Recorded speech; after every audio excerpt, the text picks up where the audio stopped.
మళ్ళీ మీ ముందు కొత్త రెసిపీ. మనం కందిపప్పుని తీసుకుందాం. ఈ కందిపప్పుని మనం వేపుకుందాం.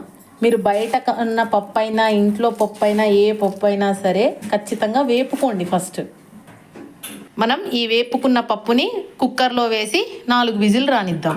ఇలా కుక్కర్లో వేసుకొని 4 విజిల్ రానిద్దాం. ఈలోపు మనం సైడ్కి 3 టమాటా, 1 సొరకాయ, చింతపండుని ఒక గిన్నెలో నానబెట్టుకుందాం. 1/2 కేజీ పప్పుకి 100 గ్రాముల చింతపండు. పప్పు 3 విజిల్స్ వచ్చేసాయి. ఆ తర్వాత మనం పప్పుని మెత్తగా చేసుకొని దీని లోపల మనం వెజిటేబుల్స్ కట్ చేసుకున్న బెండకాయలు, సొరకాయ, వంకాయ, టమాటా అన్నీ వేసుకున్నాం. పప్పుని మెత్తగా చేసుకొని మనం వెజిటేబుల్స్ అన్నీ వేసుకున్నాం.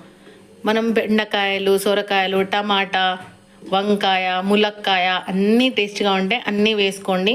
తర్వాత కొంచెం సాల్ట్, కారం, పసుపు అన్నీ సరిపడగా వేసుకుందాం. ఆ తర్వాత ఒక 3 గ్లాసులు వాటర్ పోసుకోండి. పప్పు విజిల్స్ వచ్చిన తర్వాత పప్పుని మెత్తగా చేసుకొని మనం ఈ ముక్కలన్నీ వేసుకొని వెజిటేబుల్స్, కారం, పసుపు, ఉప్పు అన్నీ వేసుకొని తగినంత వాటర్ వేసుకోవాలి. కాసేపు ఒక 10 మినిట్స్ మరగనివ్వండి. ఆ తర్వాత 10 మినిట్స్ అయ్యాక చింతపండుని వేసుకుందాం. చింతపండు రసాన్ని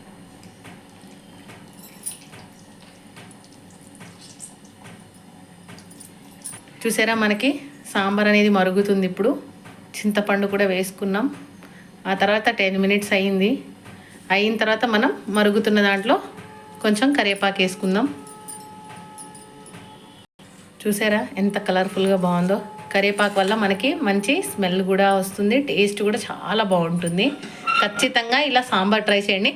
అందరూ తాలింపుని ముందే వేసేస్తారు. మనం అసలు దీంట్లో తాలింపే యూజ్ చేయలేదు.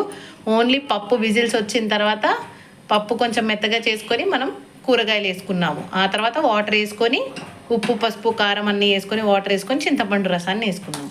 ఆఫ్టర్ 10 మినిట్స్ కరివేపాకు వేసుకున్నాము. చూసారా ఎలా మరుగుతుందో. మనం లాస్ట్లో తాలింపు వేసుకుందాం. బిఫోర్ 5 మినిట్స్ మనం దించేస్తామన్నప్పుడు ఆ 5 మినిట్స్ ముందు తాలింపు వేసుకుందాం. ముక్కలన్నీ బాగా ఉడకనివ్వండి.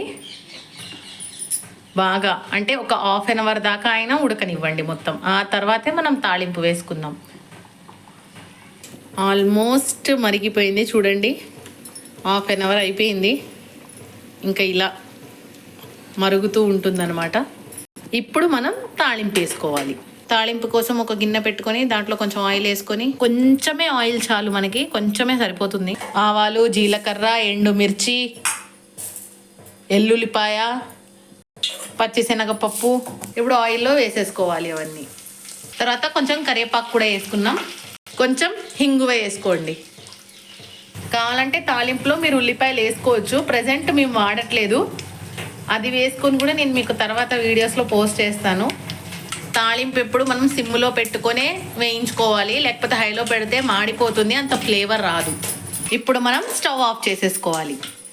ఇలాగా వచ్చిన తర్వాత స్టవ్ ఆఫ్ చేసేసుకోండి 5 మినిట్స్ తర్వాత. స్టవ్ ఆఫ్ చేసి పెట్టుకున్న తర్వాత మనం దీంట్లోకి మనం ఇప్పుడు దాకా మరగబెట్టుకున్న పప్పు, ఇవన్నీ కూరగాయలు వాటిని మనం దాంట్లో వేసుకోవాలి. వెంటనే వేసుకోకండి. దించిన తర్వాత ఒక 5 మినిట్స్ ఆగి వేసుకోండి.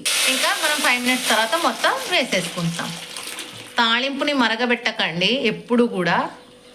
మనం తాలింపు చల్లారిన తర్వాతే మనం ఇవన్నీ వేసుకోవాలి.